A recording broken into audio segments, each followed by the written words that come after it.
प्रीति जी दिल्ली से। राधे राधे गुरु जी। राधे राधे महाराज जी। महाराज जी, अगर इंसान के पास कर्म करने की पूर्ण स्वतंत्रता है तो फिर हम क्यों मानते हैं कि हर चीज भगवान की इच्छा और कृपा से होती है? अगर हमारा जीवन हमारे दो विभाग बने हुए हैं, एक पाप कर्म, एक पुण्य कर्म। पति से संभोग पाप नहीं है, धर्म है। पर पति से भोग करो, पाप है। जबान मिली है, अच्छा भोजन पाओ, निष्पाप है। मांस मछली खाओ, पाप है।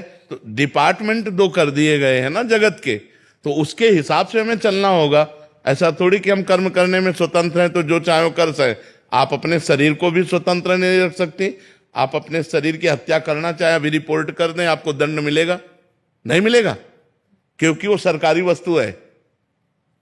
तो ये भागवतिक जगत, इसमें दो विभाग हैं, एक बुरा और एक अच्छा। हम अच्छे को स्वीकार करने के लिए इंसान हैं, हम राक्षस नहीं हैं कि हम बुरे को स्वीकार करने लगे। महाराज जी, अगर हमारा जीवन कर्मों से बना है तो उसमें भगवान की क्या भूमिका है? हम कहते हैं सब कुछ भगवान की कृपा से होता है, उनकी कृपा के बिना पत्ता भी नहीं हिलता। हमारी अच्छी सोच भी उनसे आती है, तो फिर हमारे तो सबसे पहले आपको किसने, कर्म ने उत्पन्न किया या भगवान ने? भगवान ने। ठीक है। कर्मों का विधान किसने बनाया? भगवान ने। ठीक है।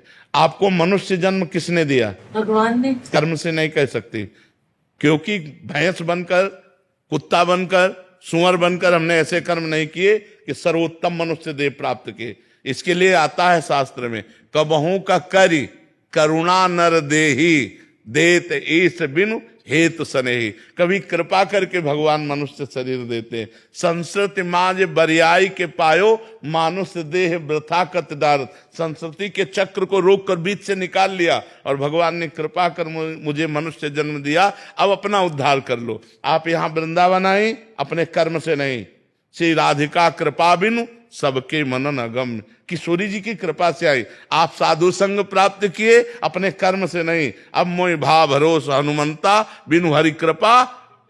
सब कुछ ये जो भागवतिक मिल रहा है ये भगवान की कृपा से मिल रहा है। इसमें हमारे कर्म नहीं, इसमें भगवान की कृपा से। हिमांशी राज पुरोहित जी मुंबई से। श्री हरिवंश महाराज जी।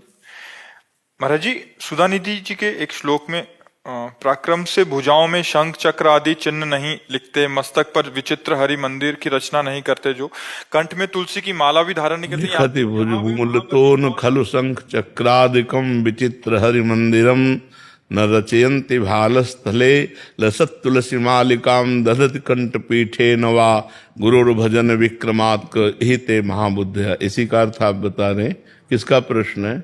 ये सिद्ध पुरुष का लक्षण है, जो देह भाव से रहित हो चुका है। सिद्ध पुरुष जिसको होश नहीं मस्तक में तिलक लगाने का, गले में कंठी पहनने का, वो गुरु के भजन से इस माया और देह पर विजय प्राप्त करके ऐसी स्थिति को प्राप्त हो गया।